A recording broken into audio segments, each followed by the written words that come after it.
नमस्कार बच्चों, स्वागत है प्रकाश मिडिल स्कूल पीलीभीत के ऑनलाइन क्लास में। अब हम आगे करते हैं क्वेश्चन नंबर 8। तो इसमें देखो अपने को दिया है कि प्रवीण अपनी कार खड़ी करने के लिए एक अस्थायी स्थान बनाया प्रवीण ने, और उसको तिरपाल से उसने ढकना है। जैसे मान लो कार खड़ी करने के लिए इस प्रकार का कोई एक अस्थायी स्थान बना लिया प्रवीण ने, इसको अपने तिरपाल से ढकना है। तो तिरपाल से ढकना है तो इसमें अपने को पता है कि नीचे वाले तल पर अपने तिरपाल की आवश्यकता नहीं पड़ेगी, क्योंकि नीचे तो फर्श आ गया। अपने चारों दीवारों और छत पर अपने तिरपाल की जरूरत पड़ेगी। तो इसने कहा है कि सिलाई को नगण्य मानते हुए, मतलब सिलाई में यदि अपने कपड़ा नए के बराबर माने तो इसकी आधार की विमाएं अपने को दी है। अपने को आधार की विमाएं दी हैं। आधार की लंबाई कितनी है? लंबाई को हम L से लिखेंगे, कितनी है? 4 मीटर। फिर चौड़ाई को B से लिखेंगे 3 मीटर, और ऊंचाई को H से लिखेंगे 2.5 मीटर। इस प्रकार का उसने ढांचा तैयार कर लिया इतने मीटर का। इस प्रकार है, जैसे लंबाई होगी 4, चौड़ाई होगी 3, ऊंचाई होगी 2.5 मीटर। इस प्रकार तिरपाल से उसने एक तरह से मान लो कि घनाभागार बॉक्स है, ठीक है। अब अपने को फर्श को छोड़ना है और बाकी का क्षेत्रफल निकालना है। मतलब फर्श पे अपने तिरपाल की जरूरत नहीं है, तो हम चारों दीवारों और छत के लिए छत के लिए क्षेत्रफल निकालेंगे तिरपाल का। देखो कैसे करेंगे, इसमें 2 तरीके हैं। या तो हम क्या करेंगे, घनाभ का संपूर्ण पृष्ठीय क्षेत्रफल निकाल लेंगे, टोटल सरफेस एरिया, ठीक है। कुल क्षेत्रफल निकाल लेंगे और उसमें से फर्श वाले को क्या कर देंगे, माइनस कर देंगे, जैसे कि हमने पहला क्वेश्चन किया था। या दूसरा तरीका ये है कि चारों दीवारों का क्षेत्रफल निकाल लेंगे। चारों दीवारों का क्षेत्रफल निकालने के बाद छत वाले को क्या कर देंगे, प्लस कर देंगे। इस प्रकार 2 तरीके हैं। तो हम करते हैं चारों दीवारों का क्षेत्रफल प्लस छत का क्षेत्रफल, इस प्रकार से हम इसको करेंगे। तो यहाँ पे लिखेंगे चारों दीवारों का क्षेत्रफल, घनाभ की, ऐसे लिख दो, घनाभ की चारों दीवारों का क्षेत्रफल। अपने को पता है, देखो चारों दीवारों का क्षेत्रफल दोबारा मैं बता देता हूँ। कुल क्षेत्रफल होता है 2 गुना LB BH प्लस HL। चारों दीवारों का क्षेत्रफल निकालना है तो मतलब हमें फर्श और छत को छोड़ना पड़ेगा। फर्श और छत को छोड़ेंगे तो फर्श को देखो यदि हम माने तो ये L है और ये B है, लंबाई गुना चौड़ाई।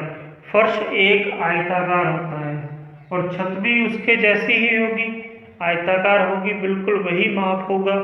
तो लंबाई गुना चौड़ाई, तो लंबाई और चौड़ाई को हम क्या कर देंगे, इसमें से हटा देंगे।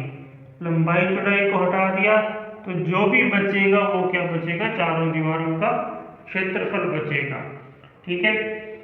फर्श और देखो फर्श और छत 2 हो गए, इसलिए 2 गुणा में है, तो ये भी देखो 2 LB था, 2 LB को हमने गायब कर दिया, हटा दिया, तो क्या बचा, ये चारों दीवारों का क्षेत्रफल या पार्श्व पृष्ठीय क्षेत्रफल भी हम इसको बोल सकते हैं। 2 गुणा में BH प्लस HL, ये हमने कर लिया। अब मान लिखते हैं, 2 गुणा B का मान देखो कितना है, 3 गुणा में H का मान 2.5 प्लस H का मान 2.5 गुणा में L का मान कितना है, 4 है। अब देखो लिखते हैं गुणा करते हैं इसको गुणा करेंगे 25 3 75 7.5 प्लस 25 चौका 100 मतलब 10.0 लिख सकते हैं। ठीक है, इसको गुणा करेंगे और जोड़ेंगे पहले 10 और 7 17.5 मीटर स्क्वायर होगा और इसको 2 से गुणा करेंगे तो ये हो जाएगा 35.0 मीटर स्क्वायर। ये अपने चारों दीवारों का क्षेत्रफल हमने निकाल लिया। चारों दीवारों का क्षेत्रफल आ गया, लेकिन हमने त्रिपाल को क्या करना है, ऊपर छत भी तो लगानी है इसकी। तो छत के लिए देखो क्या होगा, L और B होगा, लंबाई गुणा चौड़ाई। तो यहाँ पे कर लेते हैं आयताकार छत का क्षेत्रफल, लंबाई गुणा चौड़ाई, L गुणा B होगा। तो L कितनी है, L है अपने पास 4 और B है 3, तो कितनी होगी 12 मीटर स्क्वायर। तो कुल त्रिपाल का क्षेत्रफल, तो यहाँ लिख लेते हैं त्रिपाल का कुल क्षेत्रफल कितना होगा, 35 तो ये हो जाएगा प्लस 12 ये हो जाएगा, तो कितने हो जाएंगे 47 मीटर स्क्वायर अपने त्रिपाल की आवश्यकता होगी। इस प्रकार ही हम क्वेश्चन कर रहे हैं।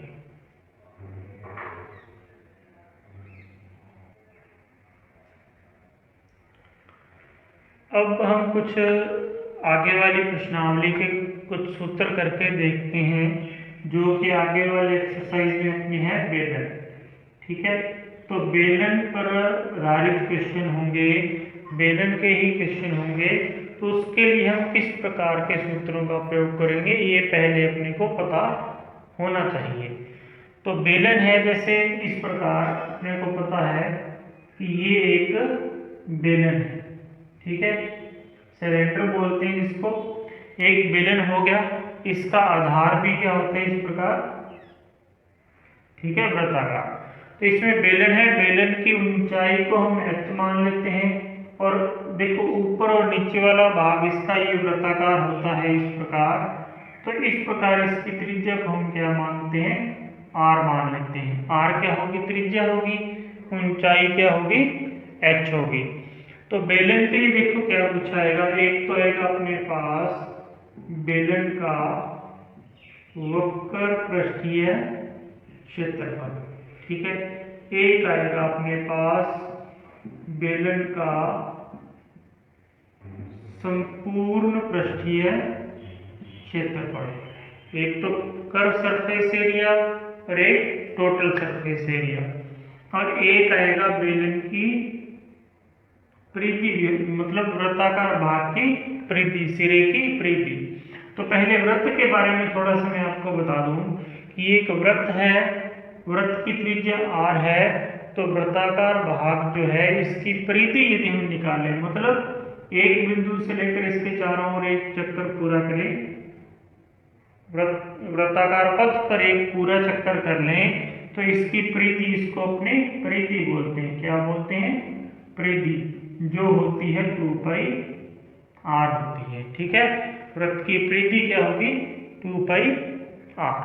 इसी प्रकार जैसे ये बेलन है, बेलन के ऊपर ढक्कन लगा दिया हमने, बंद कर लिया, तो ये एक वृत्त, ये भी वृत्ताकार ही होगा। और इसका यदि हम पूरे का क्षेत्रफल निकालना हो तो वृत्त का क्षेत्रफल होता है पाई r स्क्वायर। वृत्त का क्षेत्रफल होगा पाई r स्क्वायर। तो इनका भी यहाँ पे काम अपने आएंगे, तो ये भी अपने को पता होने चाहिए। तो अब हम करते हैं आगे ये बेलन का वक्र पृष्ठीय क्षेत्रफल। तो बेलन का वक्र पृष्ठीय क्षेत्रफल होता है 2 पाई r h। ठीक है, परिधि होगी, देखो ये ऊंचाई होगी, ये त्रिज्या होगी, और पाई का मान आपको पता है, पाई बराबर किसके बराबर होता है, 22/7 या 3.14 इसका मान लिखा जाता है। वो अपने क्वेश्चन पे डिपेंड करता है कि क्वेश्चन में अपने को यदि 3.14 दिया है तो पाई की जगह 3.14 लिखेंगे। यदि अपने को क्वेश्चन में कुछ भी नहीं दिया, अलग से कुछ भी नहीं लिखा, तो 22/7 अपने मानेंगे पाई का मान। ठीक है, तो ये होगी 2πr बेलन का वक्र पृष्ठीय क्षेत्रफल। अब ये देख लो कि वक्र पृष्ठीय क्षेत्रफल होता क्या है। तो वक्र पृष्ठीय क्षेत्रफल अपने जैसे एक पाइप का टुकड़ा लें और पाइप अपने को पता है कि आर पार उससे हम देख सकते हैं, आर पार देख सकते हैं पाइप के आर पार, मतलब दोनों सिरे उसके खुले होंगे। तो वो पाइप बनाने के लिए जो प्लास्टिक बनेगा या उस पाइप के ऊपर अपने कलर करें, जैसे इस प्रकार वाले भाग में गोल गोल ऊपर से भी खुला है, यहाँ से भी खुला है, आर पार हो ये, और ये जो है वक्र पृष्ठीय क्षेत्रफल निकाला जाएगा। और यदि इसी बेलन को अपने बंद कर दें, ऊपर भी ढक्कन लगा दें और नीचे भी एक ढक्कन लगा दें, बंद कर दें, जैसे अपना एक ढोल है या अपने सिलेंडर ले लेते हैं, गैस सिलेंडर, वो भी बंद होता है। इस प्रकार यदि पाइप के टुकड़े को दोनों तरफ से बंद कर दें बिल्कुल, तो उसका क्षेत्रफल निकालेंगे तो अपने सूत्र लगेगा कुल पृष्ठीय क्षेत्रफल का, मतलब संपूर्ण पृष्ठीय क्षेत्रफल का। ठीक है, अब देखो संपूर्ण पृष्ठीय क्षेत्रफल कैसे आता है। अब ये भी वृत्ताकार भाग हो गया, इसका क्षेत्रफल क्या होता है πr²। ये भी वृत्ताकार भाग है, इसका क्षेत्रफल भी क्या होता है πr²। ठीक है, अब अपने को पता है कि वक्र पृष्ठीय क्षेत्रफल कितना होता है 2πr, और इतने का यदि हम निकाल लें तो 2πr। तो संपूर्ण पृष्ठीय क्षेत्रफल क्या हो जाएगा, इनका क्या कर लेंगे, टोटल कर लेंगे, मतलब πr² और πr² कितने हो जाएंगे 2πr²। ठीक है, अब यदि हम निकाल के देखें तो ऐसे करते हैं, देखो 2πr, ये तो वक्र पृष्ठीय क्षेत्रफल हो गया, और दोनों तरफ से हमने बंद कर दिया एक वृत्ताकार चकती को से लेकर, तो 2πr² हो जाएगा। अब देखो 2 कॉमन ले लिया, पाई है, पाई भी कॉमन ले लिया।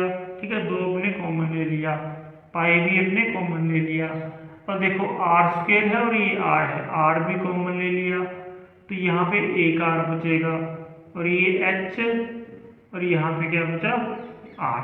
तो ये बन जाएगा बेलन का संपूर्ण पृष्ठीय क्षेत्रफल। तो 2πr और h + r, ये होता है बेलन का संपूर्ण पृष्ठीय क्षेत्रफल यदि हम निकालना हो तो। ध्यान रखना, यदि कोई भी बेलनाकार चीज दी है, वो दोनों सिरे उसके बंद हैं, तो बेलन का कुल पृष्ठीय क्षेत्रफल लगेगा, और यदि दोनों सिरे उसके खुले हैं, आर पार अपने बेलन के दिखाई दे रहा है, तो वक्र पृष्ठीय क्षेत्रफल का सूत्र लगेगा। तो ये अपने को अच्छे से पता होने चाहिए। एक ये भी ध्यान रखना, वृत्त का क्षेत्रफल अपने को याद होना चाहिए हमेशा πr², और वृत्त की परिधि क्या होती है 2πr, जो यहाँ पे पाई की वैल्यू क्या होती है 22/7 होती है। तो नेक्स्ट अपने करेंगे 13.2 प्रश्नावली के क्वेश्चन। Thank you.